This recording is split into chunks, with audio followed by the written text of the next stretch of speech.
Assalamu alaikum masu kallon mu. Barkamu da sake saduwa. A yau za mu yi muku bayani ne akan hanyar da za ku duba BVN ɗinku cikin sauƙi. Wataƙil kana cikin wani yanayi wanda yake buƙatar urgency, kamar ko ka je neman aiki ne ko kuma kana cikin banki ne ko kuma dai wani kasuwanci ka je yi da sauransu. Wanda sai aka buƙaci ka ba da BVN number ɗinka ko ba ta kusa. To ya za ka yi hakan?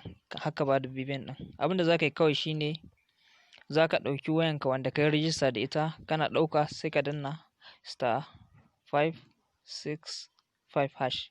Kana dannawa sai ka yi sending kamar yadda za ka yi kira. Kana yin wannan zai kawo ma options, wanda option ɗin za ka ga yadda za ka duba BVN ɗinka wanda shine a number 1. To sai ka danna 1. Kana danna 1 sai ka yi sending.